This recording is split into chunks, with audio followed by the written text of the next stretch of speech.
जयतु भारतम, मध्यकालीन Bharat, old NCERT, professor Satish चंद।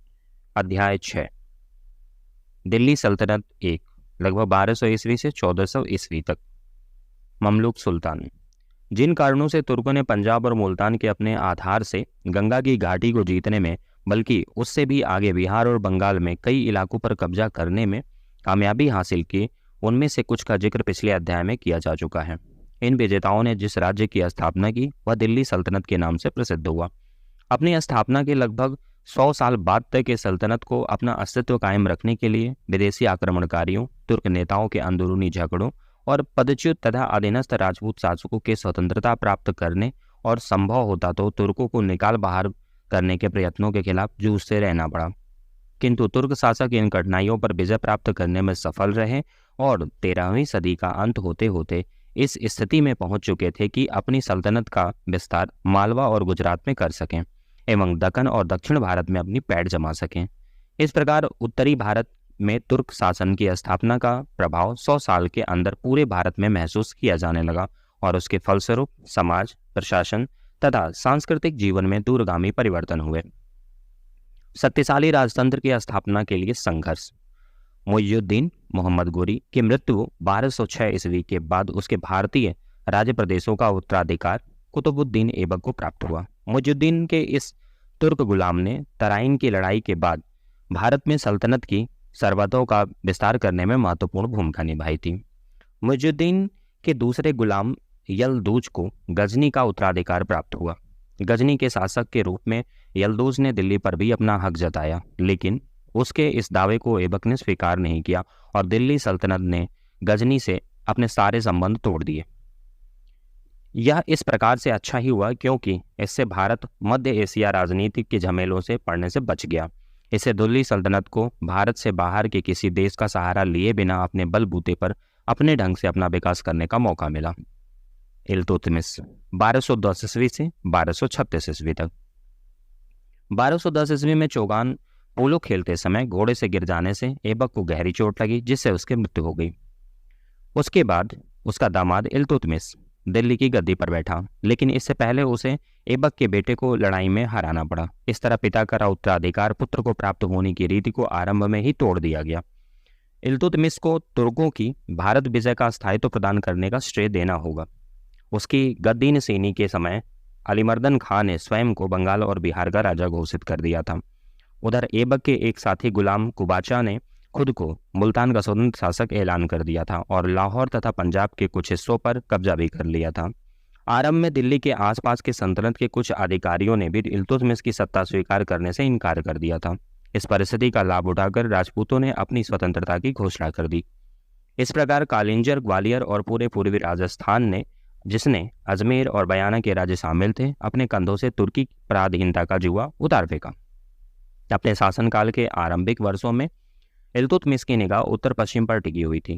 ख्वारिज्म शाह की गजनी विजय से उसकी स्थिति के लिए एक नया खतरा पैदा हो गया था। उन दिनों ख्वारिज्म साम्राज्य मध्य एशिया का सबसे शक्तिशाली राज्य था।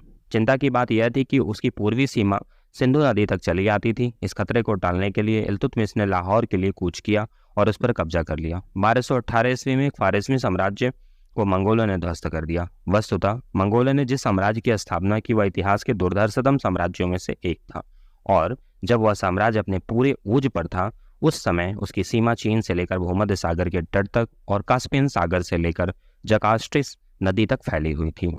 उससे भारत के लिए जो खतरा पैदा हो गया था उस पर दिल्ली सल्तनत पर उसके प्रभाव पर आगे विचार किया जाएगा। फिलहाल वे लोग अन्यत्र व्यस्त थे, जिससे इल्तुतमिश को कुबाचा से निपटने का अवसर मिल गया और उसने उसे मुल्तान तथा उक्ष से उखाड़ फेंका। इस प्रकार दिल्ली सल्तनत की सीमा एक बार फिर सिंधु नदी का स्पर्श कर रही थी। पश्चिम से निश्चिंत होकर अब इल्तुतमिश अन्य इलाकों की ओर ध्यान दे सकता था। बंगाल और बिहार में इवाज नामक एक व्यक्ति ने सुल्तान गियासुद्दीन की पदवी धारण करके अपनी आज़ादी का ऐलान कर दिया। वह एक उदार और योग्य शासक था और उसने जनहित के लिए काफ़ी निर्माण कार्य करवाए गए।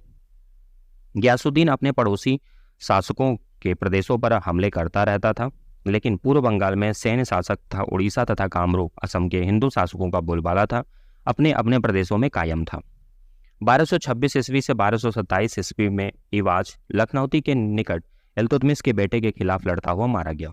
बंगाल और बिहार एक बार फिर दिल्ली के अधीन आ गए, लेकिन इन प्रदेशों को संभालना कठिन कार्य था। वे दिल्ली की सत्ता को बार बार चुनौती देते रहे।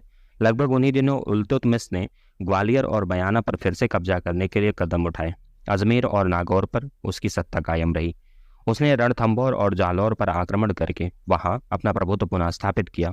उसने मेवाड़ की राजधानी नागदा, उदयपुर से लगभग 22 किलोमीटर दूर पर भी हमला किया, लेकिन राणा की सहायता के लिए गुजरात की सेना के आ जाने से उसे पीछे हटना पड़ा। इसका बदला लेने के लिए इल्तुतमिश ने गुजरात को चालुक्यों के खिलाफ एक सेना भेजी, लेकिन उसे काफी क्षति उठाकर निष्फल वापस लौटना पड़ा। रजिया 1236 ईस्वी से 1239 ईस्वी तक। अपने जीवन के अंतिम वर्षों में इल्तुतमिश उत्तराधिकार के प्रश्न को लेकर परेशान था। वह अपने जीवित बेटों में से किसी को भी गद्दी के लायक नहीं समझता था। काफी सोच विचार के बाद उसने अपनी बेटी रजिया को दिल्ली की गद्दी पर बैठाने के लिए नामजद करने का फैसला किया।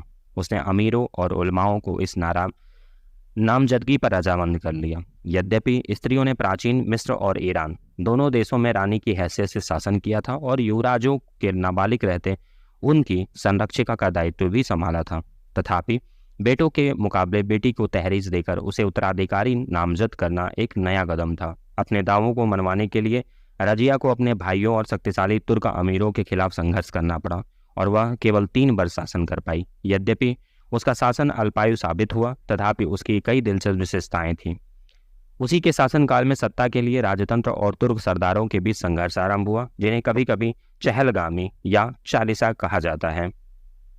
इल्तुतमिश इन सरदारों के साथ बहुत आदर से पेश आता था। उसकी मृत्यु के बाद सत्ता के मद में चूर ये उद्यत सरदार अपनी किसी कठपुतली को गद्दी पर बैठाना चाहते थे, जिसे वे अपने इशारों पर नचा सकते हों। उन्हें जल्दी ही पता चल गया कि रजिया भले ही स्त्री थी, लेकिन वह उनकी कठपुतली बनने को तैयार नहीं थी। रजिया ने जनाना पोशाक का त्याग करके बिना बुर्के पर्दे के दरबार लगाना शुरू कर दिया। इतना ही नहीं, वह शिकार पर भी जाती थी और युद्ध में सेना का नेतृत्व करती थी।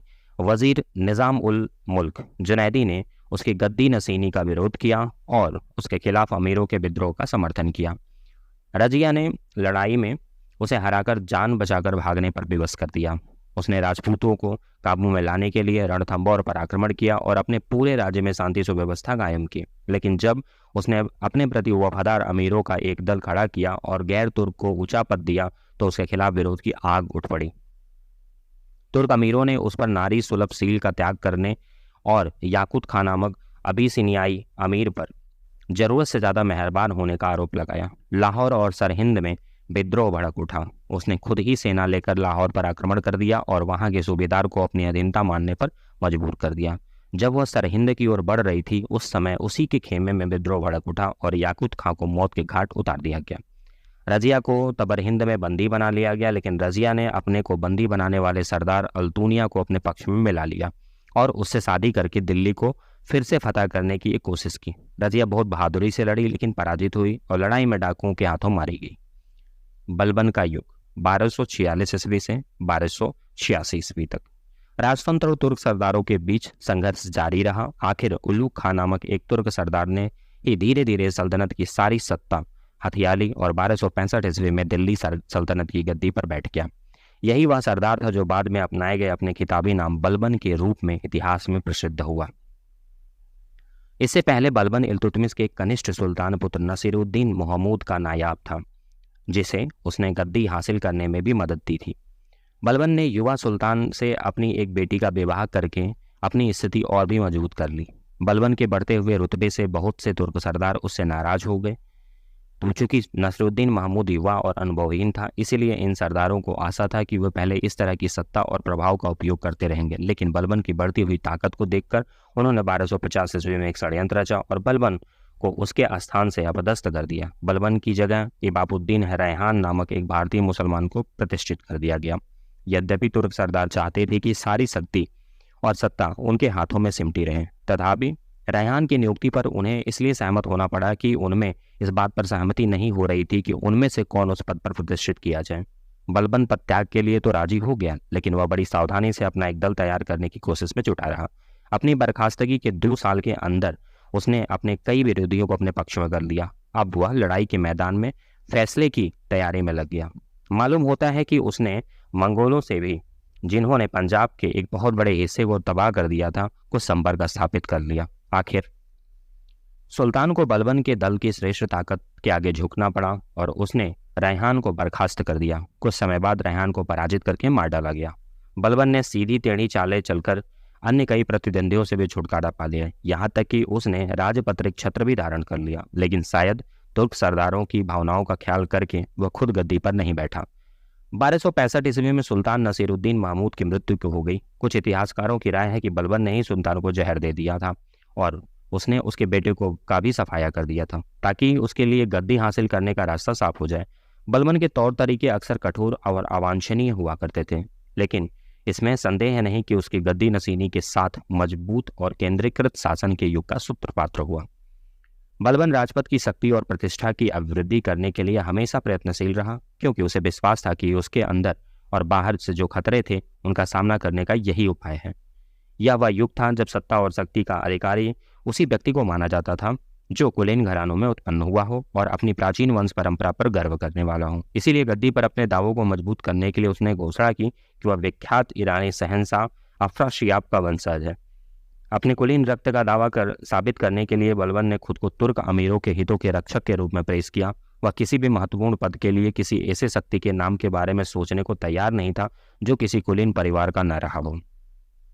व्यवहारिक दृष्टि से इसका मतलब यह था कि किसी भी भारतीय मुसलमान को शक्ति और सत्ता का पद प्राप्त नहीं हो सकता था। कभी कभी तो उसका यह व्यवहार हास्यास्पद हो जाता था। उदाहरण के लिए उसने एक बहुत बड़े व्यापारी से मिलने से इसलिए इनकार कर दिया कि उसका जन्म उच्च कुल में नहीं हुआ था। इतिहासकार बर्नी ने लिखा है कि बलबन कहता था, जब भी मैं किसी नीच कुल में उत्पन्न हे व्यक्ति को देखता हूं तो मेरी आंखों में अंगारे फूटने लगते हैं और क्रोध से मेरा हाथ मेरी तलवार पर चला जाता है। बर्नी खुद भी तुर्क अमीरों का बहुत बड़ा पक्ष पोषक था और हम भी नहीं जानते कि बलबन ने सचमुच ऐसी बात कही या नहीं, लेकिन इससे गैर तुर्कों के प्रति उसके रवैये का परिचय तो मिलता ही है।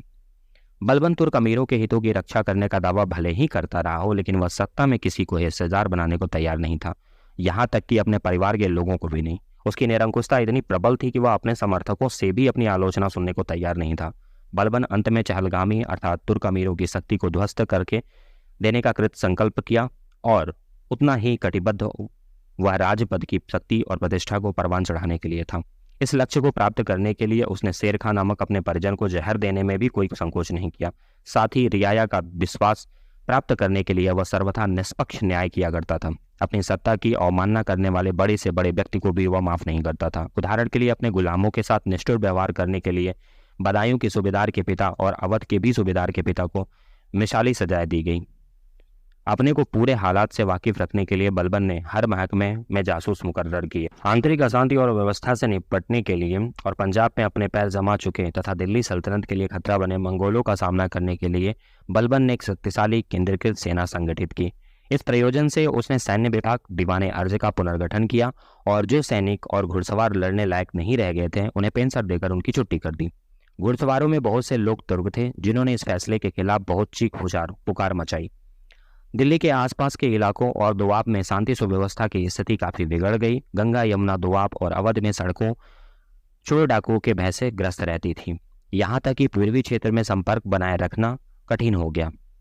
इस इलाके में कुछ राजपूत जमींदारों ने किले बनवा लिए थे और वे शासन को चुनौती देते रहते थे। मेवाती इतने दुस्साहसी और उद्दंड हो गए थे कि वे दिल्ली की सीमा तक को लूट लेते थे। इन लोगों से निपटने के लिए बलबन ने खून और फौलाद यानी रक्त और लौ की नीति अपनाई।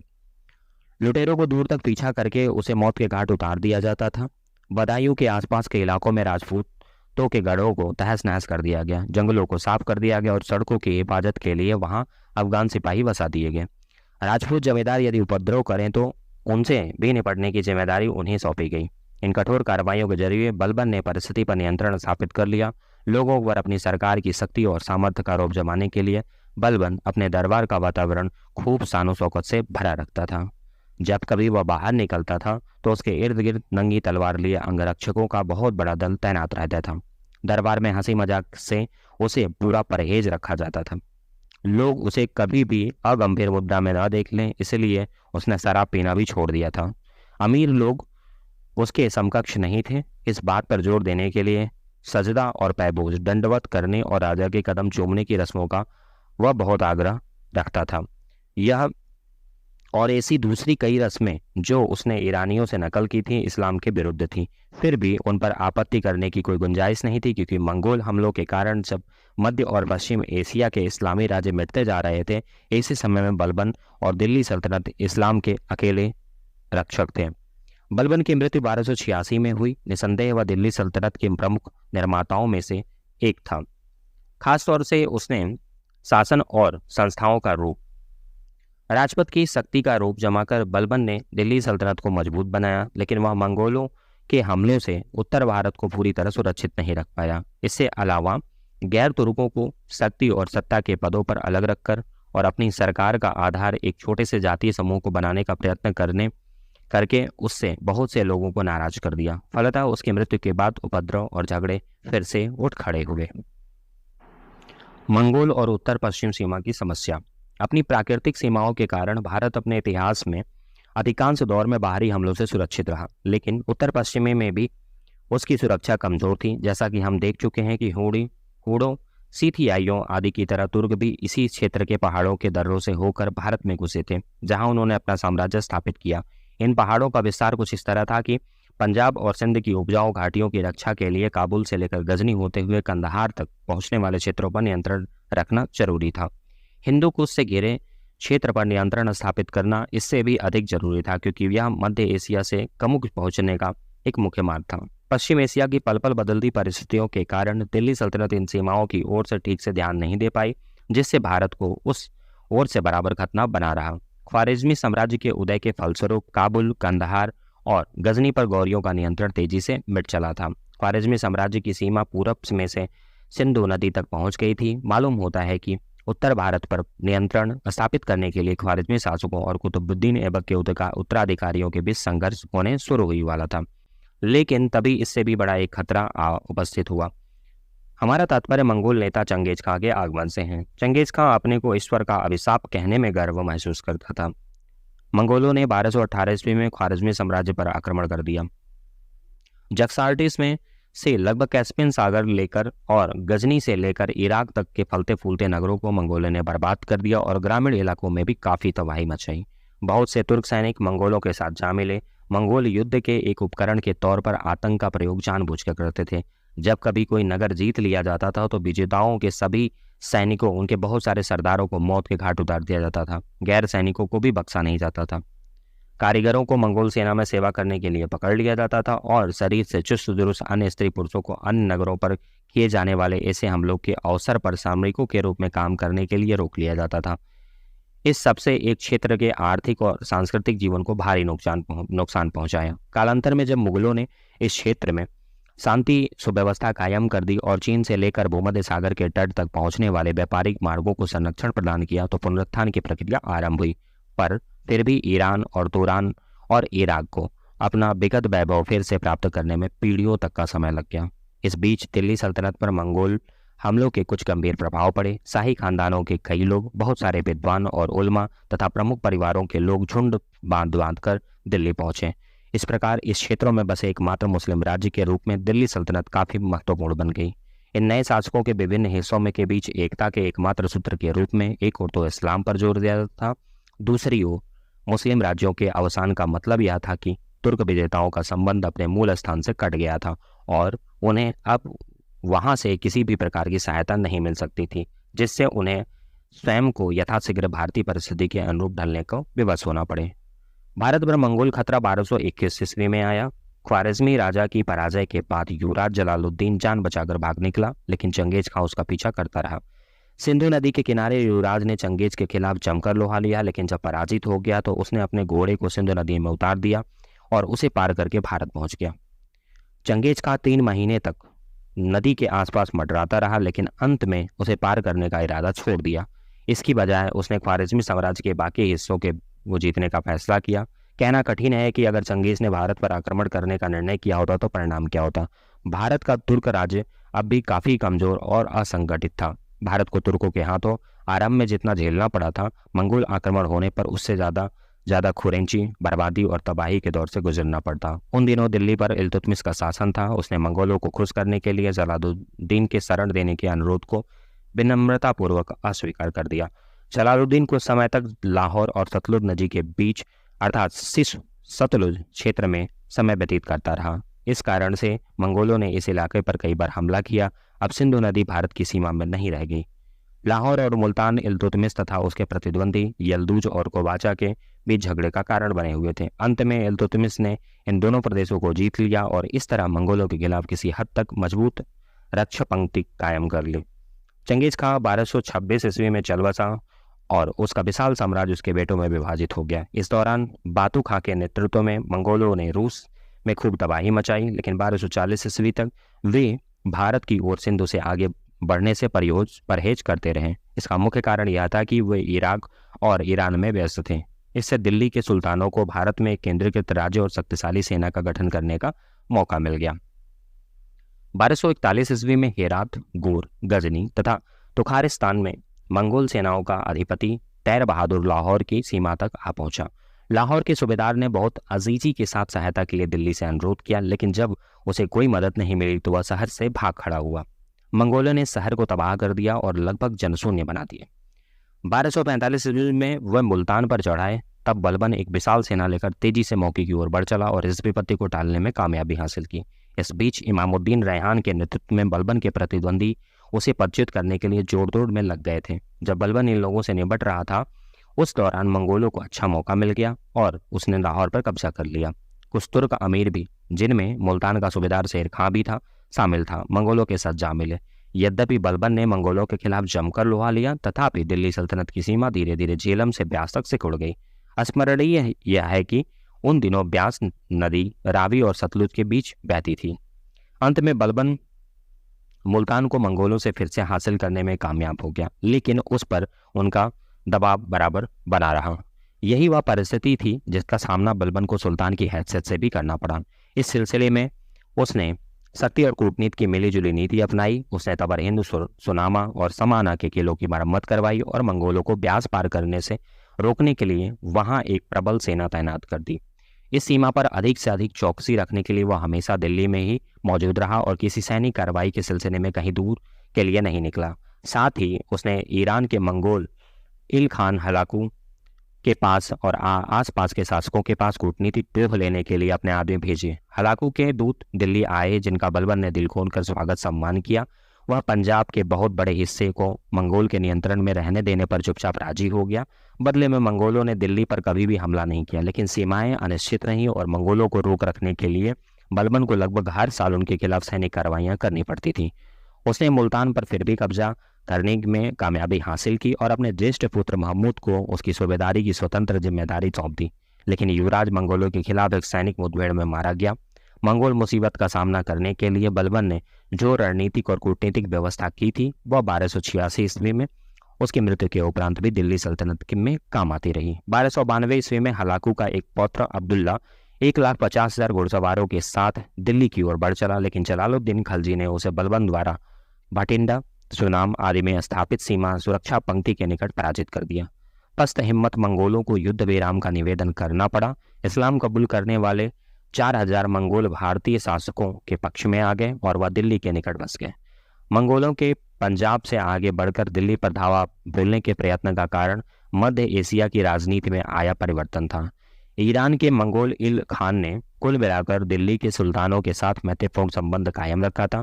पूरब में उनके प्रतिद्वंदी चंगताई मंगोल थे, जो ट्रांसअक्सियाना पर शासन करते थे। ट्रांसअक्सियाना का शासक दावा खां जब ईरान में इल खान के खिलाफ कामयाब नहीं हुआ तो उसने भारत को जीतने की कोशिश की। 1297 ईस्वी में उसने दिल्ली की रक्षा पंक्ति का काम करने वाले किलों पर एक के बाद एक कई हमले किए। 1299 ईस्वी में उसके बेटे कुतलुक ख्वाजा के नेतृत्व में 2 लाख मंगोलों की विशाल सेना दिल्ली को जीतने के लिए आ पहुंची। उन्होंने आसपास के इलाकों से दिल्ली का संपर्क काट दिया, यहाँ तक कि वे दिल्ली की कई गलियों में भी घुस आए। यह पहला अवसर था जब मंगोलों ने दिल्ली पर अपना शासन स्थापित करने के लिए हमलों का तांता लगा दिया था। उन दिनों दिल्ली का सुल्तान अलाउद्दीन खलजी था। उसने मंगोलों से दिल्ली के बाहर दो हाथ करने का फैसला किया। कई लड़ाइयों में भारतीय सेना विजयी रही, हालांकि उनमें से एक में से प्रसिद्ध सेनानायक जफर खां खेत रहा। कुछ समय बाद मंगोल वापस लौट गए और उन्होंने संपूर्ण युद्ध का खतरा मोल नहीं लिया। 1303 ईस्वी से में 1,20,000 की फौज के साथ मंगोल फिर से आ धमके। उस समय अलाउद्दीन खलजी राजपूताना में चित्तौड़ के खिलाफ सैनिक कार्रवाई में लगा हुआ था। मंगोलों के आने की खबर मिलते ही वह वापस लौट पड़ा। दिल्ली के निकट सीरी नामक अपनी नई राजधानी में किलेबंदी करके बैठ गया। दोनों सेनाएं अपने अपने शिविरों में एक दूसरे के आमने सामने 2 महीने तक सलद रहीं। इस दौरान दिल्ली के नागरिक तरह तरह की मुसीबतें झेलते रहे। हर रोज झड़पें हो रही थी। अंत में मंगोल एक बार फिर बिना किसी कुछ हासिल किए लौट गए। दिल्ली पर किए गए इन 2 हमलों से स्पष्ट हो गया कि दिल्ली के सुल्तान मंगोलों का सामना कर सकते थे।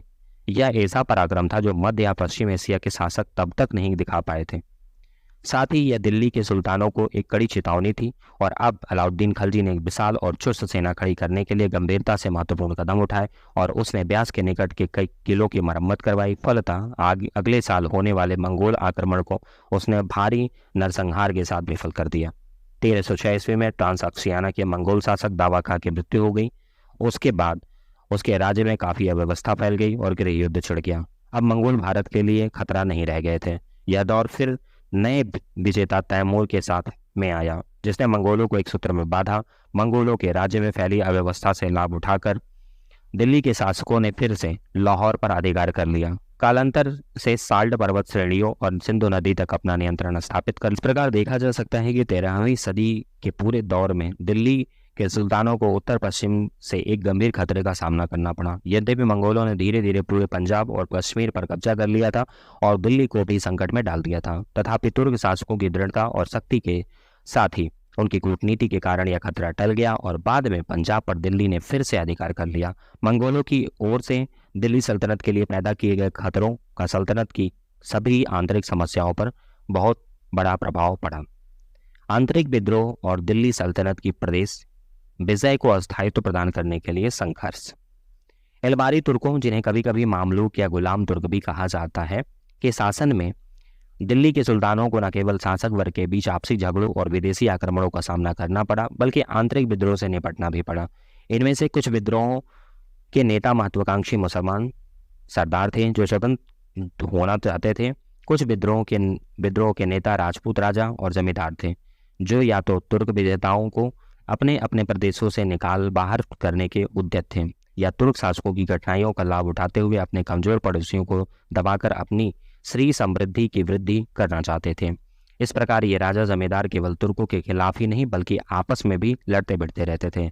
विभिन्न आंतरिक विद्रोहों के फलस्वरूप लक्ष्य अलग अलग थे, इसलिए उन सबको हिंदू प्रतिरोध के एक ही शीर्षक के अंतर्गत रखना सही नहीं है। भारत बहुत बड़ा देश था और भौगोलिक कारणों से किसी एक केंद्र में से पूरे देश पर शासन करना कठिन था। सूबेदारों को काफी स्वायत्ता देना जरूरी था और इस स्वायत्ता के साथ प्रबल स्थानीय भावनाओं का संयोग हो जाने पर वे दिल्ली के नियंत्रण से मुक्ति पाने और स्वयं को स्वतंत्र घोषित करने के लिए उत्साहित हो जाते थे। स्थानीय शासक दिल्ली के शासन के खिलाफ क्षेत्रीय और धार्मिक भावनाओं से समर्थन पाने का भरोसा रख सकते थे। दिल्ली के सुल्तानों के खिलाफ हुए सभी विद्रोहों का वर्णन करना जरूरी नहीं है। भारत का पूर्वी हिस्सा, जिसमें बंगाल और बिहार शामिल थे, दिल्ली के नियंत्रण से मुक्त होने के लिए लगातार संघर्ष करते आ रहे थे। पिछले एक अध्याय में हम देख चुके हैं कि खलजी सरदार बख्तियार खलजी ने किस प्रकार सेन राजा लक्ष्मण सेन को लखनौती से निकाल बाहर करने के लिए सफलता प्राप्त की थी। कुछ अव्यवस्था और गड़बड़ी के बाद इवाज नामक एक व्यक्ति ने गियासुद्दीन सुल्तान का खिताब धारण करके वहां स्वतंत्र शासक के रूप में काम करना शुरू कर दिया। उत्तर पश्चिमी में इल्तुतमिश की व्यस्तता का लाभ उठाकर उसने अपना नियंत्रण बिहार पर भी स्थापित कर लिया और जहाजनगर उड़ीसा, तिरहुत उत्तर बंगाल, बंग पूर्व बंगाल तथा कामरूप असम से नजराने उगाना शुरू कर दिया। जब इल्तुतमिश उत्तर पश्चिम से मुक्त हुआ तो 1225 ईस्वी में उसने सेना लेकर एवाज पर आक्रमण किया। आरंभ में एवाज ने आत्मसमर्पण कर दिया, लेकिन इल्तुतमिश के पीठ फेरते ही उसने फिर से अपने आप को स्वतंत्र घोषित कर दिया। जब इल्तुतमिश के एक बेटे ने, जो कि अवध का सूबेदार था, एवाज को युद्ध में पराजित करके मौत के घाट उतार दिया, लेकिन उसके बाद भी स्थिति अनिश्चित रही। आखिर 1230 ईस्वी में इल्तुतमिश जब फिर सेना लेकर पहुंचा तो हालात पर काबू पाया जा सका। इल्तुतमिश के मृत्यु के उपरांत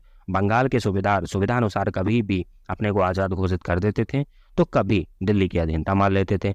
इस काल में बिहार सामान्यतः लखनौती के नियंत्रण में रहा। बंगाल के जिन सूबेदारों ने स्वतंत्र शासकों की तरह बर्ताव करने की कोशिश की, हालांकि इसमें उन्हें खास कामयाबी नहीं मिली। उन्होंने कड़ा, मणिकपुर आदि पर अर्थात अवध तथा बिहार के बीच पड़ने वाले इलाकों पर भी अपना नियंत्रण स्थापित करने का प्रयत्न किया। उन्होंने राधा, दक्षिण बंगाल, उड़ीसा और कामरूप असम पर भी अपना दबदबा कायम करने के लिए प्रयास किया। इस संघर्ष में उड़ीसा और असम के शासकों ने अपना वर्चस्व भली भांति बनाए रखा। 1244 ईस्वी में उड़ीसा के शासक ने लखनौती के निकट मुसलमानों की फौज को गहरी शिकस्त दी। उड़ीसा की राजधानी शाहजहांगीर पर कब्जा करने के लिए मुसलमानों ने बाद में जो प्रयत्न किए उनका परिणाम ऐसा ही रहा। इससे स्पष्ट हो गया कि लखनौती के स्वतंत्र मुसलमान शासक इतने शक्तिशाली नहीं थे कि वो पड़ोस के हिंदू क्षेत्रों पर अपना नियंत्रण स्थापित कर सकें। जब बलबन के रूप में दिल्ली को एक शक्तिशाली शासक मिला तो संभवतः दिल्ली सिंहासन, बिहार और बंगाल पर अपना नियंत्रण पुनः स्थापित करने के वो उद्यत हो उठा। अब दिल्ली की औपचारिकता अधीनता की स्वीकृति उसके लिए काफ़ी नहीं थी। तुगरिल ने पहले तो बलबन की अधीनता कबूल कर ली थी, लेकिन बाद में उसने भी अपनी आज़ादी का ऐलान कर दिया। बलबन सेना लेकर लखनौती पर आदम का 1280 ईस्वी और तुगरिल को खत्म कर दिया। यही नहीं, उसने उसके परिजनों और अनुयायियों को भी अमानवीय दंड दिए। यह अभियान 3 साल तक चला और एकमात्र ऐसा सैनिक अभियान था जिसका नेतृत्व बलबन ने दिल्ली से दूर जाकर किया था। लेकिन दिल्ली बंगाल पर ज़्यादा दिनों तक अपना नियंत्रण कायम नहीं रख सकी। बलबन की मृत्यु के बाद उसके बेटे बुगरा खान ने, जिसे बलबन ने बंगाल का सूबेदार नियुक्त किया था, दिल्ली की गद्दी के लिए अपनी जान को जोखिम में डालने का बजाय बंगाल और स्वतंत्र रूप में शासन करना बेहतर समझा। इसीलिए उसने भी अपनी आज़ादी का ऐलान करके एक राजघराने की स्थापना की जो अगले 40 वर्षों तक बंगाल पर शासन करता रहा। इस प्रकार 13वीं सदी के ज़्यादातर दौर में बंगाल और बिहार दिल्ली के काबू से बाहर रहे। पंजाब का भी बहुत बड़ा हिस्सा मंगोलों के हाथों में चला गया। यहाँ तक कि गंगा के दोआब में भी तुर्क शासन पूरी तरह से सुरक्षित नहीं था। गंगा पार के कोटरिया राजपूत, जिनकी राजधानी अहिछत्र में थी, काफ़ी दुर्धर्ष थे। वे बदायूं जिले पर आए और हमले करते रहते थे। अंत में गद्दी नशीन होने पर बलबन खुद को एक विशाल सेना लेकर उन पर चढ़ गया। उसने वहां खूब मारकाट मचाई और जिले को लगभग जनहीन बना दिया। जंगलों को साफ करके सड़कें बनवाई गईं। बर्नी ने लिखा है कि उस दिन से बरान, अमरोहा, संभल और कटिहार आधुनिक पश्चिमी उत्तर प्रदेश के एकता सुरक्षित हो गए और उन्हें उपद्रवों से हमेशा के लिए मुक्ति मिल गई। दिल्ली सल्तनत की दक्षिण और पश्चिमी सीमाएं भी पूरी तरह से सुरक्षित नहीं थी। यहाँ समस्या दोहरी थी। ऐबक के अधीन तुर्कों ने तिजरा, अलवर, बयाना, ग्वालियर, कालेंजर आदि के दुर्गों को पूरी श्रृंखला को कब्जा कर लिया। उन्होंने पूर्वी राजस्थान में रणथंभौर, नागौर, अजमेर और जालौर के निकट नंदोल तक के इलाके को जीत लिया था। इनमें से अधिकांश इलाके किसी समय चौहान साम्राज्य के अंग थे। अब भी उन पर चौहान परिवारों का ही शासन था, इसलिए उनके खिलाफ ऐबक की सैनिक कार्रवाइयां वास्तव में चौहान साम्राज्य के खिलाफ चलाई गई मुहिम का हिस्सा थी। लेकिन बाद में तुर्कों का मालवा और गुजरात की ओर बढ़ना तो दूर रहा, उन्हें पूर्वी राजस्थान में अपने प्रदेशों की रक्षा करना, दिल्ली तथा गंगा घाटी की हिफाजत करने वाली गढ़ियों पर अपनी पकड़ बनाए रखना भी भारी पड़ रहा था। उत्तर पश्चिम में इल्तुतमिश की व्यस्तता का फायदा उठाते हुए राजपूत राजाओं ने कालिंचर, ग्वालियर और बयाना के अपने खोए हुए राज्यों को फिर से वापस पा लिए थे। रणथंभौर और जालौर जैसे कई राज्यों ने भी तुर्क प्रभुत्व से स्वयं को मुक्त करा लिया था। 1226 ईस्वी में इल्तुतमिश ने इन क्षेत्रों पर अपना नियंत्रण पुनः स्थापित करने के लिए लड़ाइयाँ का सिलसिला शुरू कर दिया। सबसे पहले उसने रणथंभौर पर चढ़ाई की और वहां के शासक को तुर्क प्रभुत्व स्वीकार करने पर मजबूर किया। उसने जालौर पर भी, जो कि गुजरात के रास्ते में पड़ता था, अधिकार कर लिया। लेकिन गुजरात और मालवा का नियंत्रण स्थापित करने की इल्तुतमिश की कोशिश नाकाम रही। गुजरात के चालुक्यों ने इल्तुतमिश के आक्रमण को विफल कर दिया। मालवा के परमार भी तुर्कों पर भारी पड़ रहे थे। फिर भी इल्तुतमिश ने मालवा पर एक हमला किया और उज्जैन तथा रायसीना को लूट लिया। उसके एक सेनापति बूंदी पर भी आक्रमण किया। पूरब में इल्तुतमिश ने बयाना और ग्वालियर पर अधिकार कर लिया, लेकिन बघेल खंड के राजपूतों के खिलाफ उसे खास सफलता नहीं मिली। इल्तुतमिश की मृत्यु के बाद सल्तनत में जो गड़बड़ी फैली, उससे पूर्वी राजपूताना पर तुर्कों का नियंत्रण फिर से शिथिल पड़ गया। ग्वालियर का किला भी उसके हाथों से निकल गया। भट्टी राजपूतों ने, जिनका गढ़ मेवाड़ का क्षेत्र था, बयाना को अलग थलग कर दिया और दिल्ली के आसपास के इलाकों तक को वो अपने हमलों में निशाना बनाया। अजमेर और नागौर पर तुर्कों का नियंत्रण कायम रहा। रणथंभौर को जीतने और ग्वालियर पर फिर से कब्जा करने के बलबन के प्रयत्न विफल रहे, लेकिन उसने मेवाड़ को बहुत ही बेरहमी के साथ सर किया। नतीजा यह हुआ कि लगभग अगले 100 सालों तक मेवाड़ ने सिर उठाने की हिम्मत नहीं की। अजमेर और नागौर पर दिल्ली सल्तनत का पूरा वर्चस्व स्थापित रहा। इस प्रकार अन्यथा व्यस्त रहते हुए भी बलबन ने पूर्वी राजस्थान में तुर्क शासन की जड़ें मजबूत बना दी। राजपूत राजाओं के लिए हमेशा आपस में लड़ते रहने से भी तुर्कों की मदद मिली और उनके खिलाफ राजपूतों के प्रभावकारी गठबंधन की स्थापना असंभव हो गई। इस प्रकार दिल्ली सल्तनत के पहले दौर के सुल्तानों ने एक सशक्त राजतंत्र की स्थापना की।